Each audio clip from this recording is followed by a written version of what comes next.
As far as operating technique goes, grousers, high dollar. I don't want to spin them.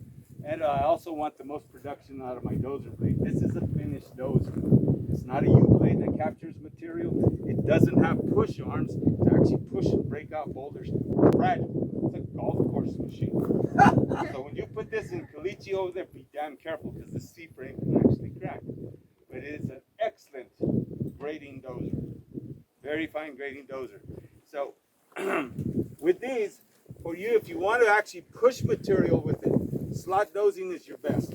If you actually stand in the slot and break out from the front, and if you got a pile that you're building in front of you, the big mistake dozer hands is they back all the way up, grab dirt, and then they load the blade. Every time when you do that, you're pushing uphill. Every 1% you push uphill with a dozer, you lose 2% productivity. If you break out from the front and load the blade pushing downhill, even if you're putting it in a pile, the critical point is when you load the blade, the dozer, that's when it's under the most torque. I want it to go down, so every 1% I push downhill, I gain 2% productivity. So if you're pushing 2%, you just gain 4. So when you break out from the front, slot dozing basically is the windrow that's coming out of both sides. When you break out in the front, you stay straight. If you go from side to side, I widen out those and I lose my material out the side. This ain't a U-blade. But when I break out from the front, once my blade's full, there's no obstacles to steer me one way or the other. Okay, and I'm pushing downhill. As I back up, I go a little further and always push that downhill, and you basically got a slot here, and you do short pushes. The worst thing you can do is back up far every time.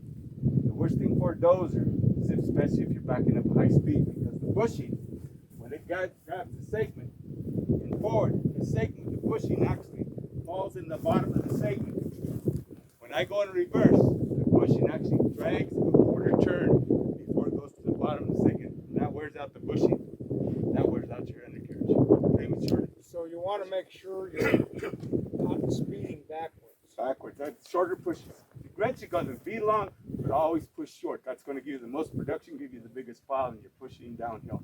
You push all the way back, you're pushing and loading the blade uphill, then you got to push it the slog way. Nice thing about this blade, it has a stable blade on it. So if you guys start to have grade problems, it corrects for you. When you fire up the machine, it also has traction control for you. So if I'm overloading the blade, rather than spin the track, it's going to override you. And it's actually going to raise the blade so you don't spin the track and you're going to have smoother surfaces.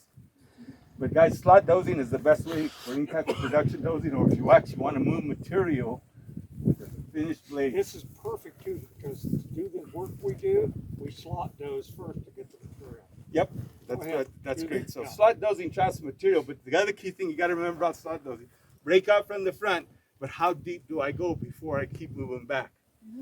Traditionally, if I have a U-blade, it's going to be a little taller, it's going to be U-shaped, it's going to trap more.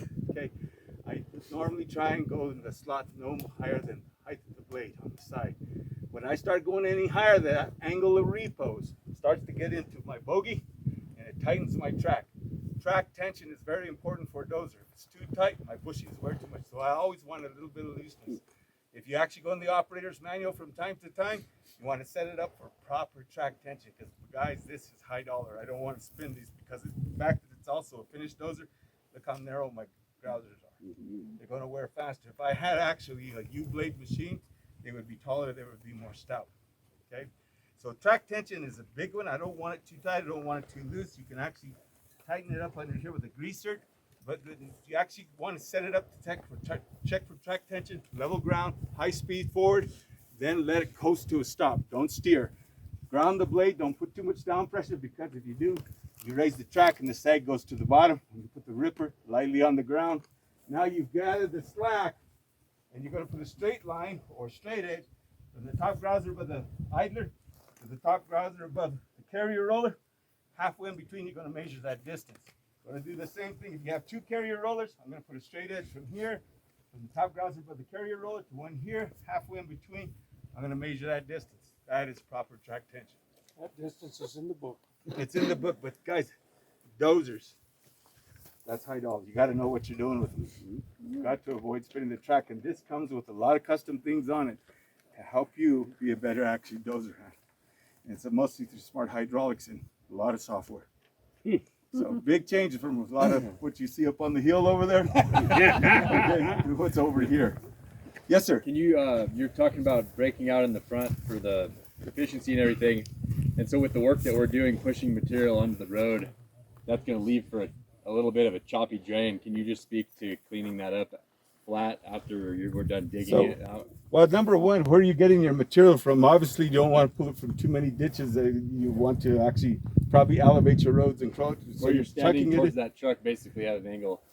So Pulling the material up out of here, Out of the- putting it on the road. Oh, okay, so you Yeah. guys are actually going how far? Are you guys actually keeping this one lane like most of the ranch roads? Yeah, we only go, you know, I keep it to about 25 feet, and I need to pull 30 yards up on the road. Okay. So you actually got a 6-way blade on here, so I can actually angle it like a motor grader. yeah, The only thing is, the more angle I get on here, the more it wants to suck me in. yeah, So when you actually are going to do a ditch with a dozer or even a motor grader, when I put that toe and heel down or the bottom corner in, I don't want to start too aggressive. Because if I go whole hog crazy and actually drop it way down, it's going to want to suck me in. But- And all of a sudden my ditch looks like this, and I got low spots, high spots all of a sudden. yeah. So the blade at an angle keeps it from the choppiness, takes the choppiness out of it. It can, Some. but it's actually helping you cast it up onto the road. That's Right. where I want to put it. Yeah, But don't be too aggressive. Usually what usually helps, especially with a motor grader, is a marker pass. Make a marker pass so when I actually jump the whole motor grader in there, the front tire actually has something to go in. It's not going to suck me in. With a dozer, that's not the case. You can get sucked in real easy. Okay. So just don't be, you have to may want to make 2-3 passes to bring your material up from the bottom of the ditch to the shoulder, and then from the shoulder. Once I'm on the actual road, I'm not going to get sucked in because I don't have natural ground to pull the dozer in. It's actually up on the road, and now I can get steep and actually cast it over right into my crown. And as you're doing that, you can actually tip that over. Some will have a slope meter on them, or if you guys are actually talking, some people have a bubble built into whatever this is called. Why are you laughing? Are you laughing because mine's big? No, she runs Yes, you equipment, are. she's I'm got a gonna- bubble in her I'm butt. gonna have to go set up myself up for therapy now because you were teasing me. So you can actually put that crown, you can feel it, and now I'm actually shaping my crown as I'm going through here, doing the same thing, turning it this way, pulling it back to that ditch. Now you guys are talking about casting or leaving berms. Most of the time, before you even pull out of a ditch, depending how hard the road is, it's best to cut the road surface first. Because it don't do me good to pull anything over here and I'm trying to cover something that's already like this with the tires are going. Sometimes it's best to shape it first, use those windrows, bring it back over. Water really helps with compaction, but that's not always the case out here, right? See what that does first. If we don't have enough, my last resort, especially with no water out here, pull ditches up. Now the more the roads are elevated, the better they drain, the better, less they're going to drain. Once they're sunk in, they're the ones that always get covered with all the snow. Hey Steve, one thing I wanted to mention again, I said something about it in the class, but it seems like the biggest problem that ranchers have and contractors is that if the rolling dip, if they can't go 40 miles an hour, which is understandable, then they'll go around it on the grass. And so I just want to emphasize the technique to make the rolling dip smooth. And what I've learned works for me is you have all your material on the road, you're coming in with the dozer and you're kind of aware of how it feels, and you start pulling up, and then you start climbing, and then once you feel the machine start rocking, it's going to rock over, because once you climb up to about as high as you want to go, then you start pushing the blade forward really gradually, and then once you feel the machine start to rock, that's when you start to pull back at about the same rate as you pulled up, and then you can feather it out and you can make a rolling dip. And you go 60 miles an hour you gotta down. anticipate with a dozer, because the shape of the road, slope, everything's being made here. But I gotta wait Right. for those conditions to hit here. right. So once I'm up here, hey, I want to start down here, but you got to be patient for the track to get there. Then the track actually starts to fall down. Once I start diving, I don't want to cut the big notch in my road again. I want to anticipate that, Yeah. and I want to start raising, and then that bubble gets me back onto the road again. Where did she go? She wasn't laughing at me again. Gets me back onto the road. So for it's situations like that, that's what the dozer's for. Finish dozers. Thanks. In a nutshell, unless I don't want to take No, too much that's of your time. Any tips on ripping? Ripping, yes. Yeah, that's, you know, because I know that's tough on the dozer. It's tough. I on have that. to get after a lot of guys because they stick those rippers in the ground and then they spin the tracks. Yeah. And they, you know, they can't feel, you got to feel the ripper and feel your machine. But go ahead, Louis, you know what So if you guys come back here, this is not a ripping track. This is more like picking up high spots, low spots, kind of like a purifier, but it's not an adjustable shank. It's a parallelogram.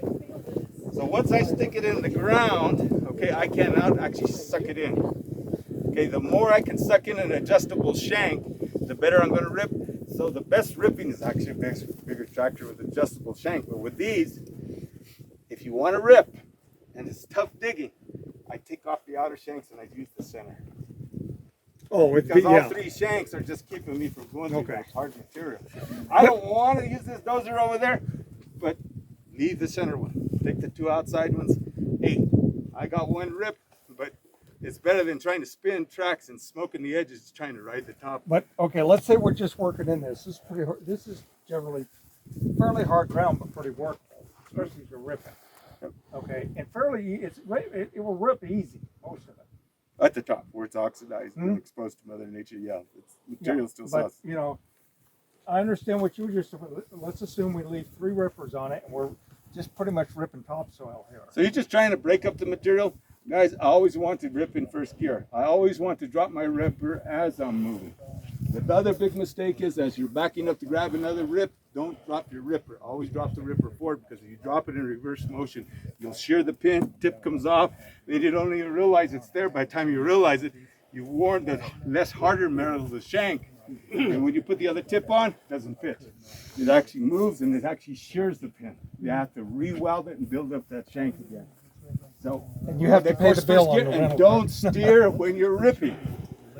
So sometimes, if you had a single shank, you usually put rip, and then you move over, and then you put the track on what you just ripped. Yeah. That tends to kind of spin and take you that direction.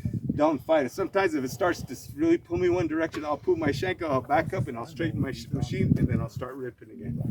It just takes patience. Ripping, that's probably what dozer hands hate the most, because they can sure beat the crap out of you. Actually, it beat the crap out of the machine. Or the machine too, but I'm really worried about this bubble.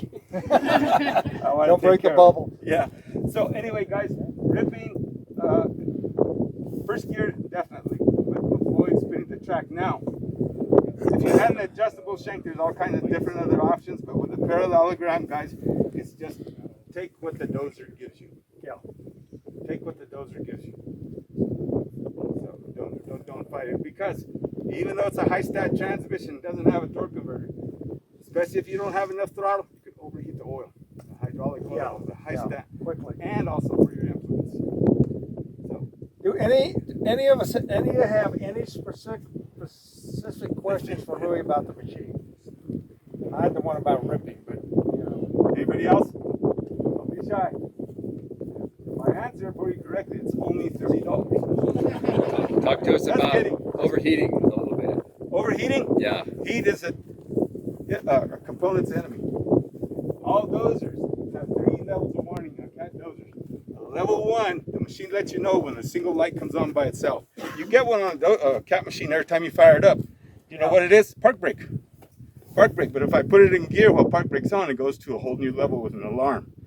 Okay, so level 2s deal with temperatures. That's when I get a little light and a flashing exclamation in a red diamond box.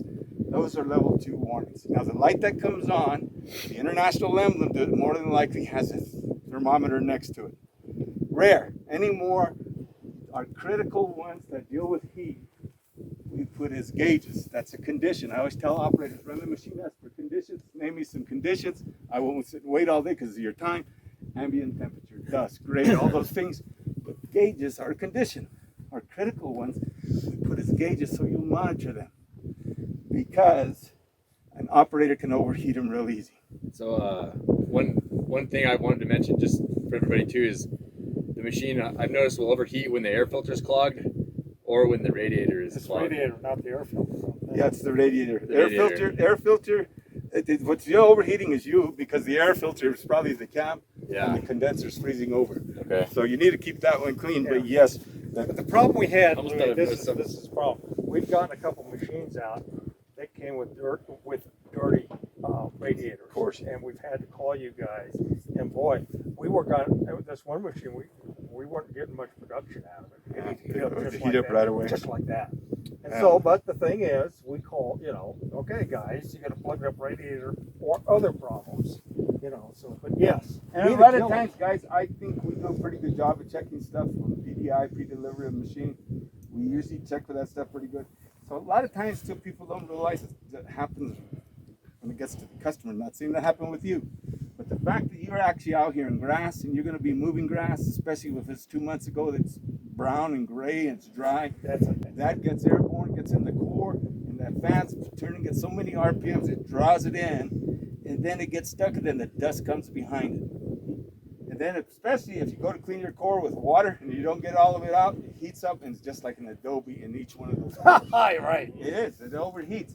So from time to time, you want to make sure, number one, blow up instead of water. Yeah. Because if it's tap water, it's got chlorine, it's corrosive to aluminum, that's what your core is made of. Never put tap water in your own personal vehicle even because of the chlorine. And the aluminum components in the engine are going to corrode. Okay, so the other thing too, guys, from time to time, especially that's the condition, the gauges, they're going to rise as ambient temperature rises. That's also a condition. But if it starts to really stay up there and it's cool and it's morning, we probably need to blow it out. Another way to check is if you got a temp gun, or all you need is just your plastic ties, zip ties, and just go around, poke in the radiator and see if there's resistance. What I do, and he's absolutely correct, is I generally clean, blow out the air filter daily. The cab air filter or the core? Both. Both, okay. Especially when but it leads me right into the radiator because it's right there. Well, I've also found, looking at the radiator, the grass, you're absolutely correct, covered. So that's why we pack a compressor with a nozzle on it, with a long deal, and we get in there and blow all that grass off. If that's the application or the conditions you're going to be in, and you're going to buy a brand new machine or rent one, talk to your salesman, tell him you want a reversible fan. Ooh, why? Yeah, I didn't know they had them. Oh yeah, you can get them. Our skid steers, you can get them with them because we have a lot of ground implements. We've got stump grinders, we've got mowers, we've got brooms. They're going to kick up grass, and that gets basically to your core because it's sitting there in the flat. It'll come on. They default from the factory every 20 minutes for 8 seconds, but I can adjust. But this grass is all on the inside on this one. Yeah, it depends on which way the airflow is going through them. But Okay. on this one, on some of them, you say, well, that's an on-demand fan on the skid steer. It's not actually tied to the engine, it's hydraulically driven. This one, if they're tied to the engine, we actually reverse the pitch. We can bump up the RPM. The old ones, the old ancient ones, you could do that on your own. Yeah, and that took a while. Huh? That took a while Yeah, to but reverse the it was pitch. seasonal then. I remember an old Komatsu that I was learning on, and it was actually a track loader. It was winter time, and I had every layer of cover all you could think. I reversed the fan just so I could get the heat on. Exactly. I was covered Exactly. with dirt, dust, and I had goggles, and the motorcycle teeth with all the bugs. Mine had mud, but I was happy as could be. I was warmer. So make things easier for you. There's a will, there's a way. Anything else, guys? I hope that helped you. But level 2s deal with temperatures, guys. And most of the time, all our machines are equipped with product link. And even our rental fleet, when they overheat, we know about it. And I also know what caused it. And about 67 to 70% of the time, correct? It's the operator that's causing the component to overheat the way he's running the machine. So knowledge is power. The better operator you are, the less chance of it overheating. Because you continue getting something hot over time. It's like I tell classes that I do, I said like a pressure cooker. I love to make beans. I come from high country, from Raton. For them to cook right away, I put it in the pressure cooker, a little bit of water over the beans, and then I put the relief valve on top, and then I turn the burner on high. In Spanish, we call it the pito. When that relief valve or pito really starts to shake and dance, what am I supposed to do? lower the burner. If I don't lower the burner, what happens? I had one guy in the class tell me, you'll burn the beans. I said, yes, you'll burn the beans, but you got a bomb on the stove. When you continue to get something hot, guys, it goes to a level 3 pressures. Now, boom, I'm blowing oil on the ground. Single light comes on, flashing exclamation mark, intermittent alarm. Anytime you hear the beep, beep, beep, safe engine shut down immediately. Safe engine means park it in a safe place, but get her shut down. You're dumping oil on the ground. If you don't know what to do and you're calling and the engine's there idling, you're metal to metal on that component before you get off that phone call. So level 3 is get her shut down and don't run it till it's repaired. That's all I have. Because he's walking around already and he's kind of like going, damn, he got him started. We really appreciate it. Taking everybody's oxygen and they're passing out.